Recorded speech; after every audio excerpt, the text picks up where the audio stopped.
feeling behind my eyes. You stood out 'cause you were in red.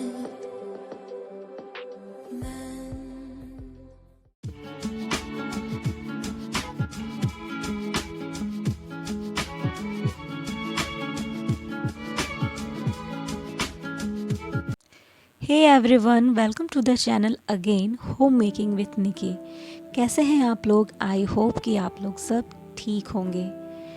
तो मैं यहाँ अपने कुछ जो डेली मेरे टास्क होते हैं उनको यहाँ पर मेंशन कर रही हूँ। इससे क्या होता है कि मेरा पूरा दिन प्रोडक्टिव रहता है। पूरे दिन मुझे क्या टास्क कंप्लीट करने हैं वो सब चीज़ें मैं यहाँ लिख लेती हूँ। तो घर को हम ऊपर से रेगुलर बेसिस पे क्लीन करते हैं, रूम को ऑर्गेनाइज़ करते हैं, हमेशा अपने रूम को वेल मेंटेन रखने की कोशिश करते हैं। लेकिन हम उन तमाम जगहों पर ध्यान नहीं देते जहाँ पर कुछ समय के बाद बहुत सारा क्लटर जमा हो जाता है। तो आज के मेरे जो मेन टास्क थे उसमें से मेरा पहला टास्क था कि मुझे वेदू का कबर्ड क्लीन करना था। तो वीडियो को बीच में मत छोड़िएगा, वीडियो को एंड तक कंप्लीट देखिएगा, क्योंकि इसमें ही आपको बहुत सारे ऐसे टिप्स और ऐसे बहुत सारे आइडियाज़ मिलेंगे जो ज़रूर ही आपके होम मेकिंग को आसान करेगी। तो यहाँ मैं जितना भी ऑर्गेनाइज़ करूँगी, जो भी चीज़ें यूज़ करूँगी, वो सब घर पे बनी हुई ऑर्गेनाइज़र का ही यूज़ करके मैं चीज़ों को ऑर्गेनाइज़ करूँगी। तो पहले मैं यहाँ पर कबर्ड को अच्छे तरीके से खाली कर लेने के बाद सूखे कपड़े से वाइप कर ले रही हूँ। तो जब भी आप किसी भी जगह की क्लीनिंग करने जाएं तो वहाँ पर हमेशा एक सूखा कपड़ा तो लेकर के ही जाएं, ताकि अगर वुडन की चीज़ें बनी हुई है तो उसे आप बस ऐसे ही सूखे कपड़े से क्लीन कर सकें। तो जब हम अच्छे तरीके से चीज़ों को क्लीन करते हैं, ऑर्गेनाइज़ करते हैं, तो इस तरह बच्चों के बने हुए बहुत सारे प्यारे प्यारे चीज़ें हमें मिल जाती है। तो ये भी एक ऑर्गेनाइज़र है जिसे मैंने वेस्ट का रीयूज़ करके ही बनाया और एक बहुत ही अच्छा सा पेन स्टैंड हमारा बन गया। तो मार्केट के भी पैसे वेस्ट होने से बच जाते हैं। और इस तरह के अगर हिंदी वर्णमाला के अक्षर अगर आप भी अपने बच्चे को सिखा रही हैं तो आप घर पे ही बना करके उसे दे सकती हैं। ये बच्चों को सिखाने में बहुत ही ज़्यादा हेल्पफुल होता है और आपको मार्केट से बेकार की चीज़ें खरीदने की ज़रूरत बिल्कुल भी नहीं पड़ेगी। तो ये कुछ ऑर्गेनाइज़र हैं जो मैंने कार्डबोर्ड बॉक्सेस से बनाया और उसके छोटे छोटे जो बोर्ड बुक्स होते हैं उसे ऑर्गेनाइज़ किया। तो अगर बच्चे आपके अभी छोटे हैं ना, तो आप इस तरह के बोर्ड बुक्स लिया कीजिए, क्योंकि वो क्या होता है कि बच्चे इजीली फाड़ नहीं पाते हैं। वो बिल्कुल भी किसी भी तरह का जो नुकसान होता है बुक को वो नहीं होगा और वो लंबे टाइम तक अच्छे रहेंगे।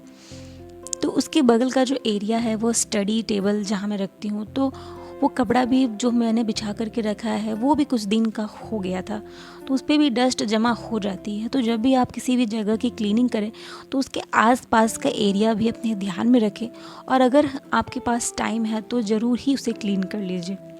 तो मेरे पास ये मॉर्निंग के कुछ हाफ एन आवर होते हैं जब मैं अपने कुछ डेली बेसिक के टास्क कंप्लीट कर पाती हूँ, क्योंकि इसके बाद मुझे अपनी बेटी को स्कूल से लाना भी होता है और आपके लिए बहुत ही प्यारे प्यारे वीडियोस मुझे शूट करने होते हैं। तो इसी बहाने मेरा ये सब काम भी कंप्लीट हो जाता है, क्योंकि होम मेकिंग एक ऐसा जॉब है जहाँ की हमें बिल्कुल भी हॉलीडे, बिल्कुल भी छुट्टी नहीं मिलती। तो जितना भी मेरा ध्यान गया उसके ऊपर, कबर्ड के ऊपर नीचे, तो मैंने उसे अच्छे तरीके से ऑर्गेनाइज़ कर दिया। और जब भी आप किसी भी जगह की जब डीप क्लीनिंग करने जा रहे हैं तो इस तरह का एक बास्केट हमेशा लेके जाइए।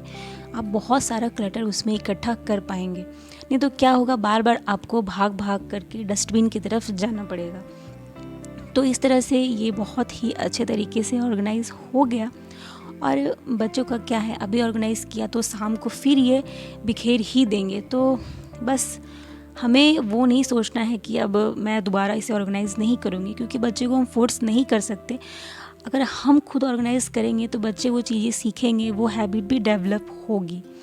और सेकंड मेरा मेन टास्क था अपने ड्रेसिंग एरिया को अच्छे तरीके से क्लीन करना, उसे ऑर्गेनाइज़ करना, क्योंकि ये भी एक ऐसा पार्ट है जिसका हम रेगुलर बेसिस पे यूज़ करते हैं लेकिन उतना क्लीन रोज़ नहीं कर पाते और आफ्टर टाइम बहुत ही ज़्यादा उसमें डस्ट जमा हो जाती है। हम बहुत सारे जो ब्यूटी प्रोडक्ट्स यूज़ करते हैं उसके ऊपर भी बहुत सारा डस्ट जमा हो जाता है, जो ऑटोमेटिकली हमारे स्किन के ऊपर बहुत ही ज़्यादा हार्मफुल इफ़ेक्ट भी देता है। तो मैं इस तरह से जो कार्डबोर्ड के बॉक्सेस आते हैं उसमें बहुत सारा अपना जो भी मेकअप वगैरह रहता है उन सभी को ऑर्गेनाइज़ करके रखती हूँ। तो इस तरह की चीज़ें अगर आपके पास अवेलेबल हो ना, तो बेकार की मार्केट की जो बनी हुई ऑर्गेनाइज़र होती है तो वो ख़रीदने की ज़रूरत नहीं पड़ेगी, पैसे वेस्ट नहीं करने पड़ेंगे।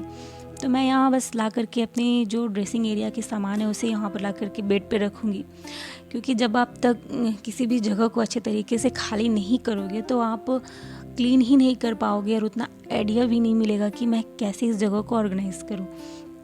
तो ये भी ऑर्गेनाइज़र मैंने घर पे ही बनाया, कार्डबोर्ड बॉक्स है और उसके ऊपर वॉलपेपर को स्टिक कर दिया।